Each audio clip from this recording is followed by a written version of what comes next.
the issue of inter-rater reliability and reliability in general is quite well known to the courts. In fact, in four famous evidence cases, starting with Sterling versus Vesicol, I always pronounce that incorrectly. Some say Vesicol, some say Vesicol.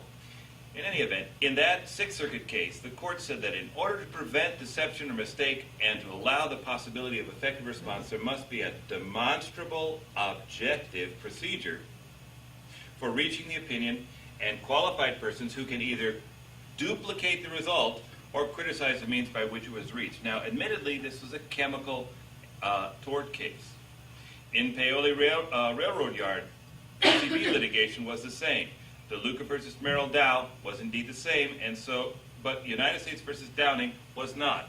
What do they have in common? In every one of those cases, the court required duplicability of results and required reliability and required what Dr. Campbell referred to as inter-rater reliability. That is, that the next expert could duplicate the results of the first expert. We can't stress enough the issue of inter-rater reliability in the DSMs, because all of us as attorneys have faced mental health professionals relying on the DSM. We have to remember that for 230 diagnoses in the 1980 DSM-3, there was inter-rater reliability data, and it wasn't very good. And then in the 1987 DSM-3R, we have 300 diagnoses and no inter-rater reliability data, not even bad inter-rater reliability data. And then in the 1994 DSM-4, we have 400 diagnoses and no inter-rater reliability data. One of the interesting things about diagnoses as they reach the courts is that the courts, like the popular press, sort of go with popular diagnoses. Before I get to that, I'd like to remind you that what one of the amicus briefs in the Daubert case said. It said that it is how a conclusion is reached, not what the conclusions are, that makes them good science. So without inter-rater reliability, we simply can't trust the DSM at all. One of the things that we need to consider with respect to the diagnoses we find in court has to do with their popularity. Now, the popularity of a diagnosis or a syndrome often finds junk science creeping into the courts. For example, the rape trauma syndrome, battered women syndrome, are two of the diagnoses, and we call these conceptualizations suppositional science. They're essentially hypotheses that are untestable or inadequately tested. In addition, they find their way into courtrooms because the underlying insights seem useful to formulate legal policy. And they seem useful in treatment modalities.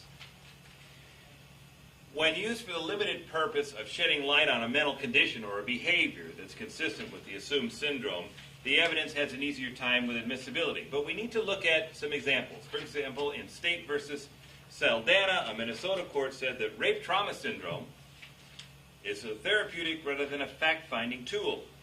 It carries an aura of reliability and trustworthiness and is likely to overawe the jury. Now, often people in criminal cases, prosecutors try to use rape trauma syndrome and the behaviors that are supposedly consistent with it to demonstrate that rape in fact occurred, particularly in cases where consent is pled as a defense.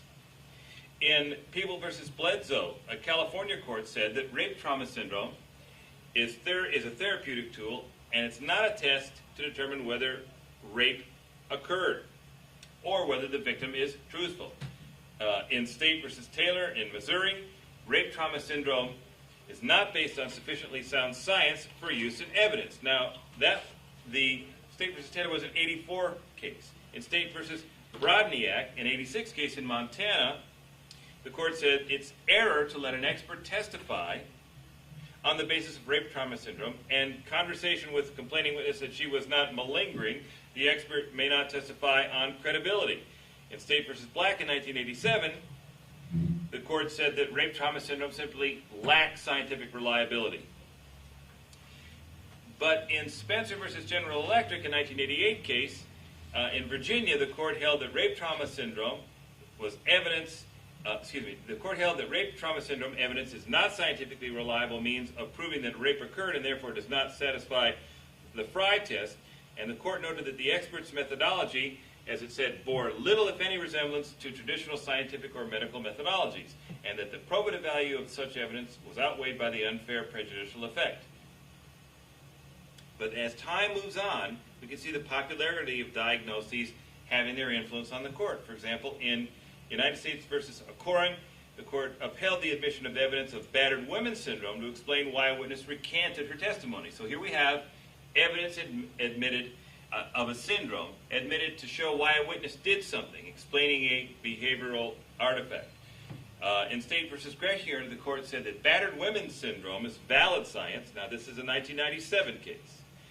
Battered women's syndrome is valid science, and the court admitted such testimony in a trial for assault and attempted murder after the defense attacked the credibility of the victim, and the court said that it was proper to do that. In Gresham, a man was on trial for battery and attempted murder. The court determined that the expert testimony on battered women's syndrome was proper, in this case, to repair the victim's credibility. And we see additional law review and scientific treatise information about battered women's syndrome, rape trauma syndrome, and currently popular diagnoses. We also see a lot of diagnoses reaching court, like such as post-traumatic stress disorder. The repressed memory people, insofar as they were not able to get repressed memory into the DSM the last time they tried, are now diagnosing everybody as having post-traumatic stress disorder. I ran an extremely large Vietnam Veterans Treatment Program for a number of years, and we took in many Vietnam veterans who were diagnosed with post-traumatic stress disorder. In every case where they were diagnosed with post-traumatic stress disorder, we made certain that the events which gave rise to their traumatic stress reaction actually occurred. The repressed memory people and the sex abuse people believe, and we cross-examined people in a New Jersey case with respect to this issue, believe that if the event occurred in the mind of the alleged victim, then they can have post-traumatic stress disorder. In other words, they can imagine that something happened and have a post-traumatic stress disorder. When pressed on this cross-examination, one of the psychologists ran out of the room and cried. Here's an example of a cross-examination that can be used on the forensic use of the DSM.